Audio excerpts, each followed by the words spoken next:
Paper चाहे post 50,000 आए या पोस्ट 5,000 आए, लगेंगे वही जो तैयारी करेंगे। बिना तैयारी वाला तो फिर भी नहीं लगेगा। पेपर आसान हो तो भी कौन लागे, पेपर टफ हो तो भी कौन है। मैं अगर बात पद की करूं तो आ गारंटी दे सकूं कि पिछली बार 5,000 पद को नहीं आवा।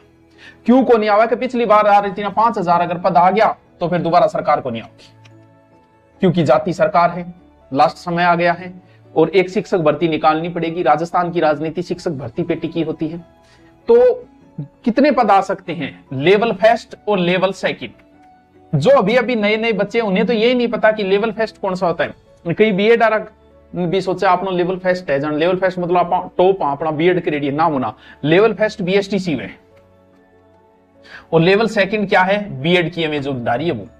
पद की अगर बात करें तो डीपीसी होने के बाद लेवल फर्स्ट की लगभग 15,000 समथिंग और इसकी 12,000 तो गारंटी ले गई थी, बिल्कुल ले लेंगे, क्योंकि 5,000 रुपये तो आने से रही, आएगी तो सरकार नहीं आएगी। लास्ट साल है, आचार संहिता अगली साल के लास्ट में लगे, उससे पहले पहले भर्ती तैयार करनी पड़ेगी, ज्वाइनिंग देनी पड़ेगी। यानी या तो इस माह या नेक्स्ट माह है, रीट पहले प्री होगी। प्री के लिए कोई पद बताना और जरूरी नहीं होता। प्री के बाद हम जिसे मेन बोलते हैं वो मेन एग्जाम है, वो 3rd ग्रेड की परीक्षा है जिसे हमने मेन नाम दे दिया। तो प्री का एग्जाम होगा। प्री इस महीने या अगले महीने नोटिफिकेशन आ जाएगा, दिसंबर या जनवरी में मान के चलो आपका प्री होगा और 2027 में ही ज्वाइनिंग मिलेगी। 2027 में ही मेन काम होगा, सारा का सारा, यानी 2027 में इस काम को कंप्लीट करना पड़ेगा। भी सरकार नहीं चाहती अपनी छवि खराब करना, सरकार ऐसा नहीं चाहती है कि हम दोबारा न आए। हर सरकार जाते समय कुछ भर्तियां निकालती है कुछ, तो वो आपके काम की चीज है। यानी प्री पास करना है। फिर मैं सर मेरा पिछला प्री पास है, बहुत बढ़िया, बहुत ही अच्छी बात बताइए, तो तेरा पिछला प्री पास है। जिस बच्चे का प्री पास है वो या तो इसमें किसकी तैयारी कर रहा है, सीटी में, तो सीटी अगर उसका पास नहीं तो आराम से सीटी तैयारी करो। तो सर हम रीट की कब करेंगे, तो मेरे बच्चे कोई टेंशन नहीं है, जीके तैयार हो रहा है, इधर मैन में भी तो जीके ही है 60-70%, क्या फर्क पड़ जाएगा। जब मैन की भर्ती आएगी तब भी काम हो जाएगा। इधर भी सब्जेक्ट तेरा हिंदी इंग्लिश वगैरह कुछ है तो इधर भी सब्जेक्ट में हो जाएगा, कोई टेंशन लेने की जरूरत नहीं है। जिसका नहीं है उसे तो भाई तैयारी करनी पड़ेगी प्री की। पहले प्री की है फिर मैन की है। अगर जिसका प्री पास हो जाता है, देखो बच्चे सारे प्री में ही पढ़ने आते हैं, और मैन में ज्यादा ऑनलाइन ही पढ़ते क्योंकि जीके का पोर्शन ज्यादा है। साइकोलॉजी वगैरह प्री में हो जाती है, सब्जेक्ट प्री में हो जाता है, फिर जीके बचता है, क्योंकि जैसे साइंस का बच्चा है उसको जीके नहीं आता है तो वो जीके के लिए कोर्स खरीद लेता है। ज्यादातर मैन में बच्चे कमाते हैं, जैसे हम कोचिंग करा रहे, कई सालों से करा रहे, हमारे पास प्री में ज्यादा आएंगे, मैन में कम आएंगे। जबकि मैन में ज्यादा आना चाहिए, हमारी जीके की टीम बहुत सॉलिड है मैन में, लेकिन मैन में नहीं आएंगे। क्यों? क्योंकि जीके का ज्यादा होता है तो वो घर पे ही पढ़ लेते हैं। अब बात यह कि सब्जेक्ट का चयन नहीं पता बहुत सौ को, जो अभी नए आए हैं उनको भी पैटर्न क्या रहता है, क्या सब्जेक्ट चयन कैसे करें, क्या करें। तो पहली बात तो यह कि भले ही आपका रीट लेवल फर्स्ट है या रीट लेवल सेकंड है, एक सब्जेक्ट तो आपकी सेम रहना है दोनों में। कौन सा? मैं इधर रीट लेवल फर्स्ट लिख देता हूं, इधर रीट लेवल सेकंड लिख देता हूं, दोनों को साथ साथ में बातें कर लेते हैं। पहला 30 नंबर का होता है साइकोलॉजी, बाल मनोविज्ञान, इधर भी होगी साइको, और ये मैन में भी आपके काम आनी है और प्रीमियम में, दोनों में ही काम आनी।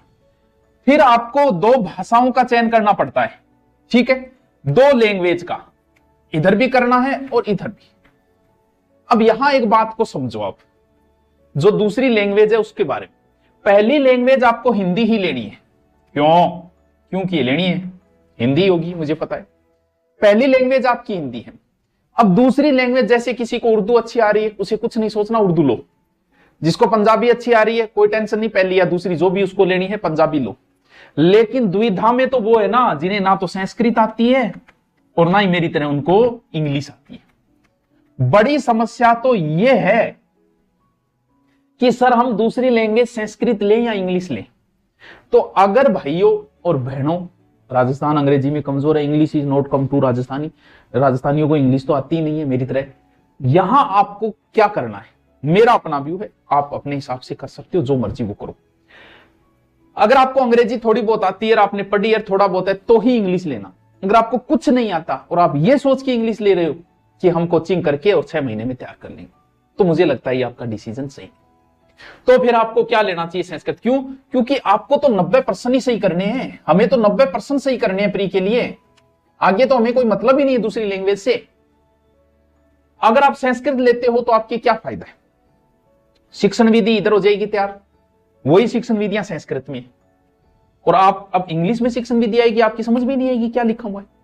तो संस्कृत को आप समझ के शिक्षण विधि के उत्तर तक पहुंच जाओगे।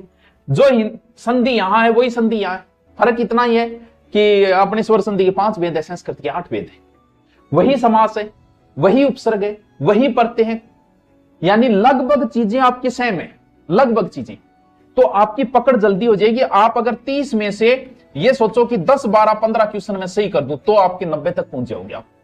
अब आपको कुछ नहीं आता, अगर इंग्लिश आती है तो ही इंग्लिश लैंग्वेज लें बच्चों, वरना पंगा न ले। क्योंकि आपको ये वहम होगा अच्छा टीचर का अच्छी जगह कोचिंग करूंगा, 50,000 फीस दे दूंगा, जब मन इंग्लिश आना लीजिए को नहीं आनी होना, बहुत मुश्किल काम होता है। इसीलिए बहुत कुछ आता है। अगर आपको हिंदी अच्छी आती है तो संस्कृत 5-10 क्वेश्चन तो ये सही कर देगा, 10 तक कर दिया और चीजें मजबूत कर लेंगे आप। अपने को तो 90 क्वेश्चन सही करने हैं 150 में से। तो दूसरी लैंग्वेज आपको बता दिया क्या लेनी है, ये अब आपका विवेक है, ठीक है।